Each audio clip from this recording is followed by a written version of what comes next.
Hello friends, বাঙালি রান্নাঘরে আপনাদের সবাইকে সাদর আমন্ত্রণ। আজ আমি আপনাদের সাথে আবারও পুরোপুরি একটি নিরামিষ রেসিপি শেয়ার করছি। আজ আমি বানাচ্ছি ফুলকপি ডাঁটা আলুর পোস্ত। এখন শীতকালে কিন্তু ফুলকপি প্রায় বাড়িতে আসে, আর ফুলকপির ফুলটা খেয়ে আমরা কিন্তু অনেক সময় ডাঁটাগুলোকে ফেলে দিই। এই ফুলকপির ডাঁটা দিয়েই আজকের রেসিপিটা আমরা তৈরি করছি। এই রেসিপিটা করার জন্য কিন্তু একটু ফ্রেশ ফুলকপি ডাঁটা একটু কচি টাইপের নিলেই কিন্তু এই রেসিপিটা খুব ভালো খেতে হয়। আর এটা বানাতে একদমই কম ইনগ্রেডিয়েন্টস লাগে। এটা আপনারা গরম গরম ভাতের সাথে সার্ভ করবেন, খুব ভালো লাগবে। তাহলে চলুন আর দেরি না করে আজ আমরা বানাই ফুলকপির ডাঁটা আলুর পোস্ত। ফুলকপির ডাঁটা আলু পোস্ত করার জন্য আমাদের কি কি ইনগ্রেডিয়েন্টস লাগছে আমরা একটু দেখে নিই। এখানে আমি একটা মিডিয়াম সাইজের ফুলকপির ডাঁটাগুলোকে কেটে নিয়েছি। এগুলোকে সরু সরু করে কেটে রাখা আছে, আর এটা 5-7 মিনিট মতো একটু বয়েল করে নিয়েছি। এটা কিন্তু অনেকটাই বেশ সেদ্ধ হয়ে গেছে। এর সাথে লাগছে আমাদের একটা বড় সাইজের আলু, সেটাকেও লম্বা করে কাটা। তার সাথে লাগছে 4 টেবিল স্পুন এখানে পোস্ত বাটা নিয়েছি। আপনারা চাইলে কিন্তু পোস্ত বাটার সাথে একটু সামান্য পরিমাণ সর্ষে দিয়েও একসাথে পেস্ট করে নিতে পারেন। লাগছে 5টা থেকে 6টা কাঁচা লঙ্কা চেরা, 1 টিস্পুন হলুদ গুঁড়ো, 1 টিস্পুন জিরে গুঁড়ো, ফোড়নের জন্য 1/4 টিস্পুন কালো জিরে, একটা শুকনো লঙ্কা। এর সাথে লাগছে স্বাদ মতো লবণ ও মিষ্টি, আর রান্নার জন্য আমি ইউজ করছি এটাতে সর্ষের তেল। গ্যাস অন করে দিয়েছি। এখন আমি কড়াইতে দিয়ে দিচ্ছি 2 টেবিল স্পুন সর্ষের তেল। তেলটাকে একটু গরম করে নেব।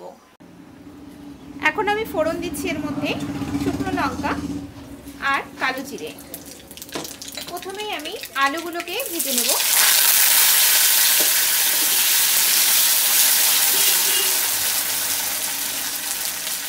আলুগুলো ফ্রাই করার সময় এর মধ্যে দিচ্ছি একটু হলুদ আর একটু লবণ। এখন আলুটাকে হালকা করে একটু ভেজে নিচ্ছি। আলুটা ভাজা হয়ে গেছে কিছুটা। এখন আমি এর মধ্যে সেদ্ধ করে রাখা কপির ডাঁটাগুলো দিয়ে দিলাম। কপির ডাঁটাটা দিয়েও আবারও এটাকে 2 মিনিট মতো একটু তেলের মধ্যে ভেজে নিচ্ছি।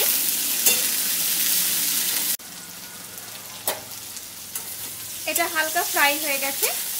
এখন এর মধ্যে বাদ বাকি ইনগ্রেডিয়েন্টসগুলো দিয়ে দিচ্ছি এর মধ্যে চেরা কাঁচা লঙ্কাগুলো, জিরে গুঁড়োটা দিয়ে দিলাম, আর একটু পরিমাণ হলুদ দিচ্ছি,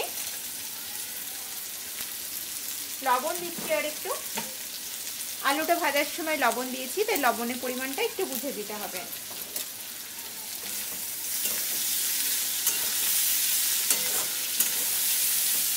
ভালো করে এটাকে নেড়ে দিয়ে এখন আমি এর মধ্যে পোস্ত বাটাটা দিয়ে দিচ্ছি। বাটিটা ধুয়ে একটু জল দেব।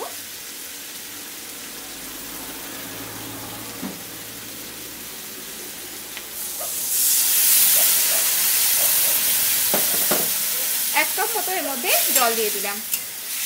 এখন আঁচটাকে একটু মিডিয়াম ফ্লেমে রেখে আমি এটাকে 4-5 মিনিটের জন্য ঢেকে দেব। 3-4 মিনিট হয়ে গেছে, এটা ফুটছে। এটা এখনো পুরোপুরি তৈরি হয়নি, আর একটু ড্রাই হবে। এর মধ্যে আমি 1 টিস্পুন চিনি দিয়ে দিলাম। আপনারা যারা চিনিটা খান না তারা কিন্তু চিনিটা দেবেন না।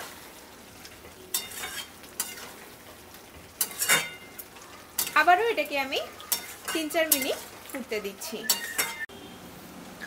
3-4 মিনিট হয়ে গেছে, দেখে নিই এটা কতটা তৈরি হলো। এটা কিন্তু অনেকটাই বেশ ড্রাই হয়ে গেছে। আলু কপি ডাঁটা দুটোই কিন্তু বেশ ভালো সেদ্ধ হয়ে গেছে।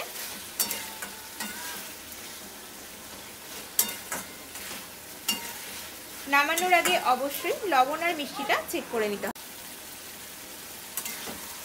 নামানোর আগে এর মধ্যে আমি দিয়ে দেব 1 টিস্পুন কাঁচা সরষের তেল,